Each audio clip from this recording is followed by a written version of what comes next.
Hi, I'm Becky Lyons. Welcome to Jesus Speaks in the Book of Mormon and in Dreams. So today we are reading the second part of Jacob, chapter 5. Yesterday we read the first part. There is something I did want to point out, though. If we go back to verse 15, it says, "And it came to pass that a long time passed away, and the Lord of the vineyard said unto his servant, Come, let us go down into the vineyard, that we may labor in the vineyard." And if you go down to 15a, it says, preparing a people for the millennium. So that's exactly what Jesus Christ is doing. He's preparing us for his second coming and preparing us for the millennium. And I didn't explain that yesterday. So we're going to go back and read the beginning.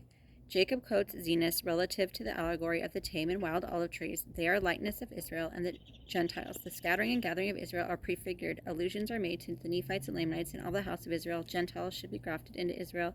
Eventually the vineyard shall be burned.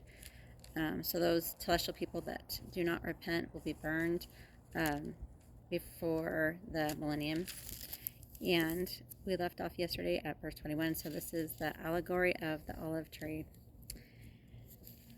And it came to pass that the servant said unto his master, How comest thou hither to plant this tree or this branch of the tree? For behold, it was the poorest spot in all the land of thy vineyard. And the Lord of the vineyard said unto him, who is Jesus Christ, Counsel me not. I knew that it was a poor spot of the ground.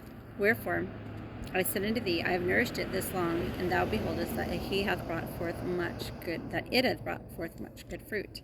And it came to pass that the Lord of the vineyard said unto his servant, Look hither, behold, I have planted another branch of the tree also, and thou knowest that this spot of ground was poorer than the first spot of ground. But behold, look at the tree. So he's saying, when he says, Behold the tree, he's saying, Look at the tree. I have nourished it a long time, and it hath brought forth much good fruit. Therefore gather it and lay it up against the seasons, that I may preserve it unto my own self. And it came to pass that the Lord of the vineyard said again unto his servant, Look hither, and behold another branch also, which I have planted. Behold, that I have nourished it also, and it hath brought forth much fruit. And he said unto the servant, Look hither, and behold the last. Behold, this have I planted in a good spot of ground, and I have nourished it this long time. And only a part of the tree hath brought forth tame fruit, and the other part of the tree hath brought forth wild fruit. Behold, I have nourished this tree like unto the other trees. And it came to pass, the Lord of the vineyard said unto the servant, Pluck off all the branches that have not brought forth good fruit, and cast them into the fire. But behold, the servant said unto him, Let us prune it, and dig about it, and nourish it a little bit longer, that perhaps it may bring forth good fruit unto thee, that thou canst lay it up again against the season. And it came to pass that the Lord of the vineyard said, and the servant of the Lord of the vineyard did nourish all the fruit of the vineyard.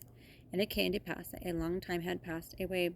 And the Lord of the vineyard said unto his servant, Come, let us go down into the vineyard, that we may labor again in the vineyard. For behold, the time draws near, and the end soon comes. Wherefore I must lay up fruit against the season unto mine own self. And it came to pass that the Lord of the vineyard and the servant went down into the vineyard, and they came to the tree whose natural branches had been broken off, and the wild branches had been grafted in, and behold, all sorts of the fruit did cumber the tree. And it came to pass that the Lord of the vineyard did taste of the fruit, and every sort according to its number. And the Lord of the vineyard said, Behold, this long time have we nourished this tree, and I have laid up unto myself against the season much fruit. But behold, this time it hath brought forth much fruit, and there is none of it which is good fruit. And behold, there are all kinds of bad fruit, and it profiteth me nothing, notwithstanding all of our labor, and now it grieves me that I should lose this tree. So this is the Lord talking to his servant, saying, It is grieving me, because this tree is just producing bad fruit. And it grieves me that I have to lose all of this tree, or, all of these people that this tree represents. And the Lord of the vineyard said unto the servant, What shall we do unto this tree, that I may preserve it again for good fruit thereof unto my own self? And the servant said unto his master, Behold, because thou didst graft in the branches of the wild olive tree, they have nourished the roots, that they are alive, and have not yet perished.